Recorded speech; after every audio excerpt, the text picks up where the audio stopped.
Confirmation, definite article அப்படின்னு சொல்லுவா இங்கிலீஷ்ல. இது என்ன செய்யும்? அம்பரமே தண்ணீரே சோரே அறம் செய்யும். இந்த மூன்றுமே செய்யக்கூடியது என்னது? அறம் செய்யக்கூடியது, நல்லதை செய்யக்கூடியது, புண்ணியம் செய்யக்கூடியது. இந்த மூன்றையும் புண்ணியம் செய்யக்கூடிய தத்துவத்தை உணர்த்துபவன் எம்பெருமான். எம்பெருமான் நந்தகோபாலா எழுந்திராய். நந்த கோபாலா, நந்தனுக்கு அரசனாக, அவனுக்கு குழந்தையாக, பாலகனாக, அரசனாக, குழந்தையாக விளங்கக்கூடியவன் யாரு?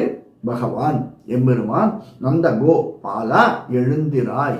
இது ஆச்சாரிய தத்துவத்தம் அடைந்து ஆச்சாரியன் மூலியமாக பகவானை அடைவதற்கான வழியை ஆண்டாள் ஒரு கோடிட்டு காட்டுகிறாள். அப்படியே ஒரு லைன் பிடிச்சின்னு போற மாதிரி எழுந்திராய். இது அடுத்த பாசுரம். அடுத்த லைன், கொம்பனார்க்கெல்லாம் கொழுந்தே குல விளக்கே. அதாவது கொம்பனார் அப்படின்னா கொடியடை போன்ற இடையுடைய இடையப்பெண்கள், இடைப்பெண்கள். அந்த கொடியடை போன்ற இடையுடைய இடைய பெண்கள் அப்படின்னு அர்த்தம். கொடியடை அப்படிப்பட்ட குல விளக்கே, குலத்திற்கு விளக்காக விளங்கக்கூடியவனே அப்படின்னு அர்த்தம்.